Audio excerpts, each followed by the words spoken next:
ये जिस्म है तो क्या, ये रूह का लिबास है। ये दर्द है तो क्या, ये इश्क की तलाश है। इस दिलकश और तड़प से भरे गाने के चलते हुए एक लड़का अकेला और शांत बैठा इस गाने को गौर से सुन रहा था, जैसे ये गाना उसी के लिए बना था। इस गाने के बोल जैसे लफ्ज नहीं, लावा बनकर पिघलते हुए उसके दिल को बेदर्दी से जैसे खत्म कर रहे थे। हाथ में शराब का गिलास और आंखों से दर्द में डूबा हुआ नशा, लेकिन फिर भी बदन में कोई ढीलापन नहीं।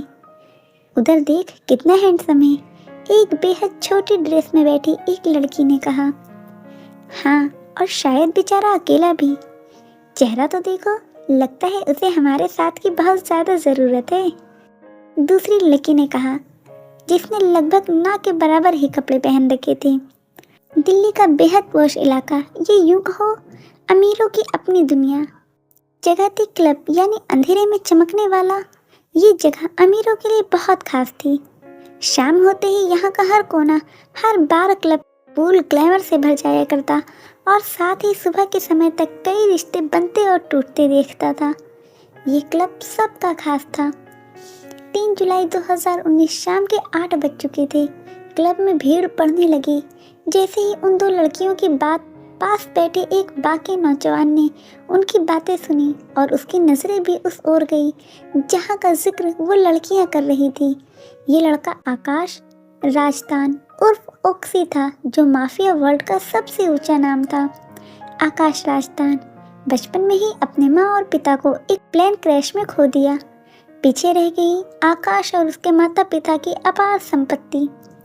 अब जबकि वो छोटा था तो उसे काबू करना आसान था, इसलिए मौके का फायदा उठाते हुए उसके चाचा ने धोखे से सब अपने नाम कर लिया। जिसके बाद आकाश का बचपन बेहद दर्दनाक गुजर ही रहा था कि एक दिन उसे किस्मत से कहो या बदकिस्मती से एक गैंगस्टर से एक चाय की दुकान पर काम करते वक्त आकाश टकरा गया। उस गैंगस्टर ने, जिसका नाम थॉमस डीन था, आकाश को देखा और उसे अपने साथ ले गया।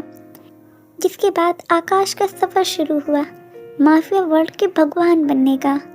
आज 15 साल बाद आकाश ने अपने माता पिता का बदला लिया और अपने चाचा से सब वापस से खुद हासिल किया। और आज दिल्ली हो या मुंबई या फिर इंडिया का कोई भी कोना, सब अक्सी के नाम से कांपते थे। यहाँ तक कि किसी नेता तक की हिम्मत नहीं थी कि वो अक्सी के नाम का वारंट जारी कर सके।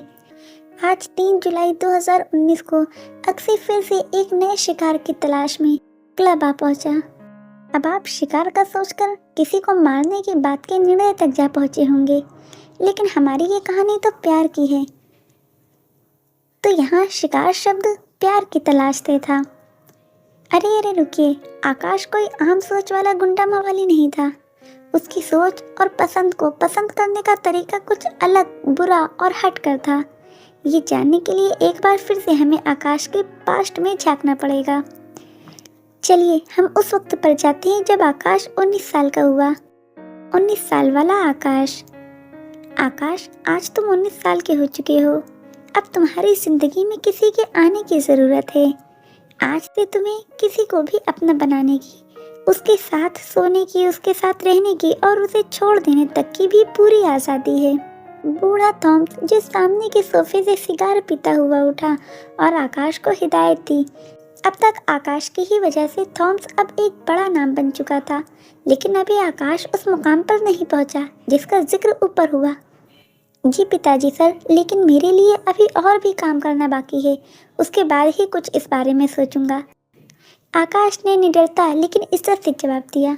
थॉमस ने हंसते हुए उसके कंधे पर हाथ रखा और कहा, जैसी तुम्हारी मर्जी बेटा, मेरी पाबंदियां आज से खत्म होती हैं, और हाँ, जन्मदिन बहुत बहुत मुबारक हो।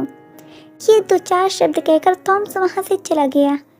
आकाश ने उसके जाते ही फिर से कहीं हमला करने का अपना काम आगे बढ़ाया और अगले 3 सालों तक उस बारे में सोचा तक नहीं। लेकिन फिर एक दिन उसने इंडिया के सबसे बड़े गैंगस्टर अली जब्बार को मौत के घाट उतारकर अपना वर्चस्व कायम कर ही लिया। इत्तेफाक कहे ये किस्मत, वो दिन भी आकाश के जन्मदिन का ही दिन यानी कि 3 जुलाई ही था। यानी कोरोना के पहले का समय। आज शाम आकाश ने खुद को तैयार किया और दिल्ली की फ्लाइट बुक करके मुंबई से दिल्ली आ पहुंचा। यहाँ आते ही वो आज दिल्ली के सबसे बड़े और लग्जरी क्लब में आ पहुंचा। आकाश 7 फीट लंबा, चेहरा गोल, आंखें कत्थई, बाल ब्राउन, कान में 3 बालियां और गर्दन से कमर तक जाता एक रहस्यमयी टैटू, होंठ छोटे और नाक तीखी, पूरी तरह से आकर्षक और चेहरे पर तेज वाला आकाश आते ही लड़कियों के आकर्षण का केंद्र बन गया। आज आकाश जमकर मस्ती करना चाहता था। उसने एक नीली ड्रेस पहनी एक लड़की को चुना जिसके लंबे बाल थे, रंग सांवला, लेकिन वो बेहद स्टाइलिश और परफेक्ट लग रही थी। आकाश ने उसके साथ पहले ड्रिंक्स ली और फिर उसे लेकर अपने दिल्ली वाले बंगले पर आ गया। दोनों नशे में धुत थे। आकाश, जिसे आज से पहले किसी को भी नहीं छुआ, आज वो पहली बार खुद को किसी के साथ इन्वॉल्व करने जा रहा था। उसके आदमी इस बात से हैरान थे कि आकाश आज क्या कर रहा था। आकाश ने हाथ पकड़कर उस लड़की को बाहर खींचा और बाहों में उठाकर उसे अपने कमरे तक ले गया। हल्की रोशनी, गुलाबों की तेज महक उस कामुक पलों को और ज्यादा कामुक बना रही थी। आकाश ने लड़की की ड्रेस खोल दी और उसके होठों को चूमने ही जा रहा था कि वो रुक गया और जैसे ही उसने उस लड़की के बदन को देखा, उसे कुछ अजीब सा महसूस हुआ, जैसे वो ये सब नहीं चाहता। लड़की ने जब देखा कि आकाश पीछे हट गया है तो उस लड़की ने पूरी कोशिश की आकाश को अपने पास लाने की, लेकिन आकाश ने उसे धक्का दे दिया।